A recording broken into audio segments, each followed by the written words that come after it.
দুর্দান্ত স্বাদের মুখে স্বাদ লেগে থাকার মতো টমেটোর লুচি আর তার সঙ্গে খাওয়ার জন্য থাকছে টমেটো আলুর তরকারি। আসসালামু আলাইকুম বন্ধুরা, কিচেন বাঙালিয়ানা চ্যানেলে আপনাদের সবাইকে স্বাগত জানাই। এই পদ্ধতিতে টমেটোর লুচিগুলো বানালে সবগুলোই ফুলকো তৈরি হবে, দারুণ মুচমুচে এবং ক্রিস্পি হবে।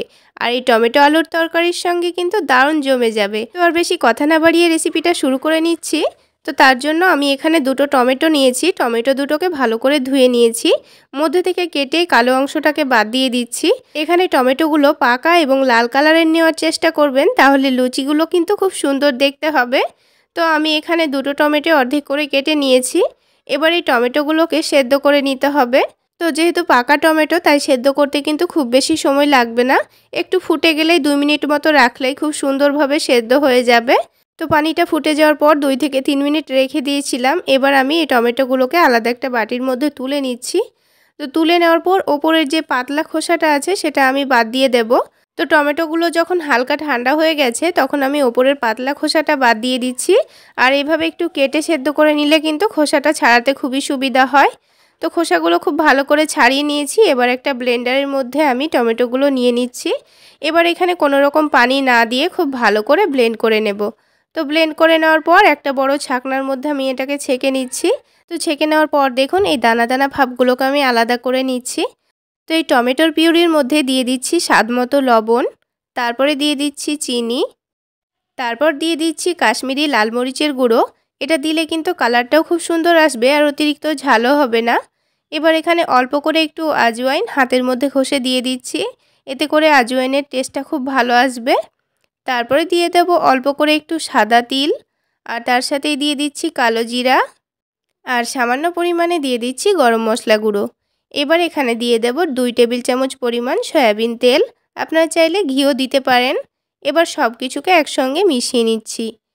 তো টমেটোর পিউরির সঙ্গে মশলাগুলো খুব ভালোভাবে মিশে গেছে। এবার এখানে দিয়ে দিচ্ছি হাফ বাটি মতো সুজি। তো সুজিটা দেওয়ার পর এটাকে খুব ভালো করে এই টমেটোর পিউরির সঙ্গে মিশিয়ে নিচ্ছি। তো খুব ভালোভাবে মিশিয়ে নেওয়া হয়ে গেলে এবার এখানে অ্যাড করে দেব আটা। তো এখানে ডোটা তৈরি করতে যতটা পরিমাণ আটা লাগবে ততটা পরিমাণই কিন্তু দিতে হবে। তো বন্ধুরা, এখানে আরও একটা কথা বলে রাখি, তো তার জন্য আপনারা যতটা পরিমাণ লুচি বানাতে চাচ্ছেন সেই অনুযায়ী কিন্তু টমেটোটা সেদ্ধ করে নেবেন। তো আমার এখানে মিডিয়াম সাইজের দুটো টমেটোর জন্য এখানে হাফ বাটি সুজি আর 1 বাটি আটা লেগেছে। তো এখানে আটাটা দিয়ে খুব ভালো করে মেখে নিয়েছি। আর এই ডোটা কিন্তু একটু শক্ত করেই মাখতে হবে। তো এখানে বারে বারে অল্প অল্প করে আটা দিয়ে আমি ডোটা মেখে নিয়েছি। আর দেখুন ডোটা কিন্তু আমি শক্ত করে মেখে নিয়েছি। এবার এই ডোটাকে আমি 15 থেকে 20 মিনিট মতো রেস্টে রেখে দেব, তাহলে কিন্তু এটা অনেকটাই নরম হয়ে যাবে। তো ডোটা রেস্টে রেখে দিয়ে এদিকে আমি টমেটো আলুর তরকারিটা করে নেব। তো তার জন্য এখানে আমি দুটো আলু আগে থেকে সেদ্ধ করে নিয়েছি। আর এই সেদ্ধ আলু দুটোকে একটু হাত দিয়ে ভেঙে ভেঙে দিচ্ছি, খুব বেশি কিন্তু ম্যাশ করব না, অল্প করে ভেঙে ভেঙে দিচ্ছি। তো বন্ধুরা, এখানে যদি আলুটা সেদ্ধ করা থাকে তাহলে কিন্তু আপনাদের এই তরকারিটা বানাতে খুব বেশি সময় লাগবে না, 5 মিনিটের মধ্যেই কিন্তু হয়ে যাবে। তো আলুটা ছোট ছোট করে ভেঙে দেওয়ার পর এখানে আমি হাফ গ্লাস মতো পানি দিয়ে দিয়েছি। তো এবার এটাকে আমি এক সাইডে সরিয়ে রেখে দিচ্ছি। তারপর আমি বাকি কাজগুলো করে নেব। তো এখানে আমি দুটো টমেটো নিয়েছি। টমেটো দুটোকে কেটে নিয়ে একটা ব্লেন্ডারের মধ্যে দিয়ে দিচ্ছি। আর এই টমেটো দুটো দিয়ে কিন্তু আমি আলুর তরকারিটা তৈরি করে নেব। এবার এখানে কয়েক কোয়া রসুন দিয়েছি, আর তার সাথে অল্প করে একটু আদা দিয়ে দিয়েছি। এবার এগুলোকে একসঙ্গে ব্লেন্ড করে নেব। এখানে কিন্তু পানি ছাড়াই ব্লেন্ড করে নিয়েছি। তো খুব ভালো করে ব্লেন্ড করে নিয়ে এটাকে আমি এখন এক সাইডে সরিয়ে রেখে দিচ্ছি। তারপরে কড়াইয়ের মধ্যে 2 চামচ মতো সরিষার তেল দিয়ে দিচ্ছি।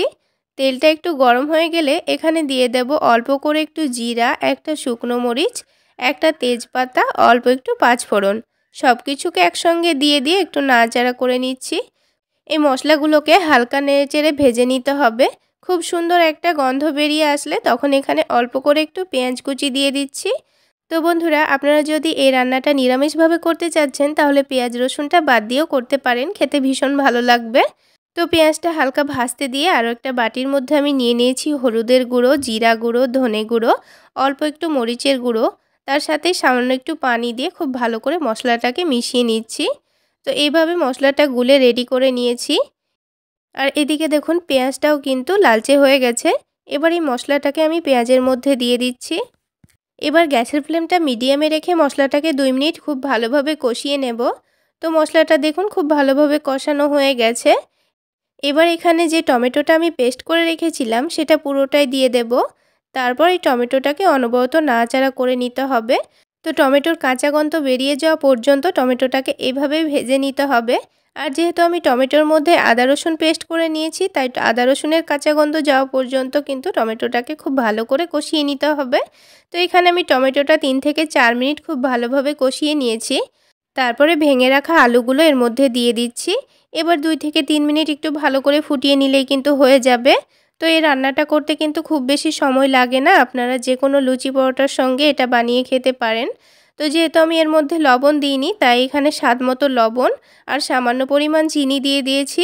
চিনি দিলে কিন্তু রান্নার টেস্টটা খুব সুন্দর ব্যালেন্স করবে, কারণ এর মধ্যে আমি টমেটো দিয়েছি। তো খুব ভালো করে নাড়াচাড়া করে মিশিয়ে নিয়েছি। এবার এটাকে 2 থেকে 3 মিনিট খুব ভালোভাবে ফুটিয়ে নেব। তো বন্ধুরা, আজকের এই টমেটো আলু রান্না আপনাদের কেমন লাগলো অবশ্যই কমেন্ট সেকশানে জানাবেন। তো খুব ভালো করে 2 মিনিট ফুটিয়ে নেওয়া হয়ে গেছে। এবার সবশেষে এখানে একটু বেশি পরিমাণে ধনেপাতা কুচি ছড়িয়ে দিচ্ছি। আর যদি আপনাদের পছন্দ না হয় তাহলে ধনেপাতা বাদ দিতে পারেন। আর যদি মনে করেন অল্প করে একটু গরম মশলা গুঁড়ো দিব, তাও কিন্তু হয়ে যাবে, তবে আমি দিচ্ছি না। তো দেখুন ধনেপাতা দিয়ে খুব ভালো করে এটাকে নাড়াচাড়া করে মিশিয়ে নিয়েছি। আর দেখুন আবারও 1 মিনিট মতো লো আঁচে এভাবে রেখে দিয়েছিলাম। এবার এটাকে একটা বাটির মধ্যে তুলে সার্ভ করে নিচ্ছি। তো টমেটো আলুর তরকারি তো আমাদের তৈরি করা হয়ে গেল। এবার আমি আপনাদের লুচিগুলো তৈরি করে দেখিয়ে দিচ্ছি। তো এখানে আমি ডোটা 10 থেকে 15 মিনিট মতোই রেস্টে রেখেছি। তো রেস্টে রাখার পর এটাকে আবারও একটু ভালো করে মথে নিচ্ছি। আর যখন ডোটা রেডি করেছিলাম তার থেকেও কিন্তু অনেকটাই শক্ত হয়ে গেছে। তো ঠিক এইভাবেই কিন্তু ডোটা রেডি করতে হবে, তাহলে লুচিগুলো কিন্তু অনেকটাই ক্রিস্পি হবে। তো ডোটা থেকে এবার আমি ছোট ছোট করে লেচি কেটে নিচ্ছি। তো আমি এই লুচিগুলো একেবারেই ছোট ছোট সাইজের তৈরি করে নেব, তাই এখানে ছোট ছোট করে লই তৈরি করে নিচ্ছি। তো ঠিক একইভাবে আমি সবগুলো লই তৈরি করে নিয়েছি। আর লুচি তৈরি করার সময় লই তৈরি করে রেখে দিলে কিন্তু লুচিগুলো বেলতে খুবই সুবিধা হয়। তো আমি এখানে একটা করে লুচি বেলবো আর একটা করে ভেজে নেব। তো আপনারা চাইলে লুচিগুলো একসঙ্গে বেলে রেখে তারপরেও ভাজতে পারেন। তো আমি এখানে একটা করে বেলে নেব আর একটা করে ভেজে নেব। তো দেখুন লুচিটা আমি গোল করে বেলে নিয়েছি। আর লুচিটা একটু পাতলা করে বেলে নিতে হবে। তো এবার এই লুচিটাকে আমি ভেজে দেখিয়ে দেব। তো তেলটা এখানে কিন্তু অতিরিক্ত গরম করে নিতে হবে, তারপর এখানে লুচিটা ছেড়ে দিতে হবে। তাহলে কিন্তু লুচিগুলো সবগুলোই ফুলকো তৈরি হবে। তো এখানে দেখুন লুচিটা ভাজতে কিন্তু আমার 30 সেকেন্ড থেকে 40 সেকেন্ড মতো সময় লেগেছে, তার থেকে কিন্তু বেশি সময় লাগবে না। তো আরও একটা লুচি আপনাদের ভেজে দেখিয়ে দিচ্ছি। ঠিক একইভাবে আরও একটা লুচি আমাদের ভাজা হয়ে গেল। তো বন্ধুরা, সবগুলো লুচি কিন্তু আমার ফুলকো তৈরি হয়েছে। আর এই লুচিগুলো বেলতে একটু সময় লাগলেও কিন্তু ভাজতে সময় লাগবে না। তো বন্ধুরা দেখুন লুচিগুলো কিন্তু সবগুলোই ফুলকো তৈরি হচ্ছে। তো আপনারা চাইলে বাচ্চাদের স্কুল টিফিনের জন্য এগুলো ঝটপট বানিয়ে দিতে পারেন। বাচ্চারা কিন্তু খুবই মজা করে খাবে। তো বন্ধুরা, সবগুলো লুচি কিন্তু আমার তৈরি করা হয়ে গেল। আর এই লুচিগুলো কিন্তু গরম গরম অনেকটাই ক্রিস্পি হয়। আপনারা আওয়াজ শুনলে নিশ্চয়ই বুঝতে পারবেন এটা কতটা মুচমুচে আর ক্রিস্পি হয়েছে। আর এই টমেটো আলুর সঙ্গে খেতে কিন্তু দারুণ হয়েছিল।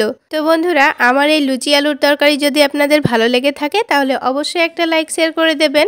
আর এই সহজ রেসিপিগুলো যদি ইউটিউব চ্যানেল থেকে দেখে থাকেন চ্যানেলটি সাবস্ক্রাইব করে দেবেন। আর ফেসবুক পেজ থেকে দেখে থাকলে পেজটি ফলো করে দেবেন। তাহলে বন্ধুরা, আজকে এই পর্যন্তই। সকলে অনেক বেশি ভালো থাকবেন, সুস্থ থাকবেন। দেখা হচ্ছে আরও একটি নতুন রেসিপি নিয়ে নেক্সট এপিসোডে।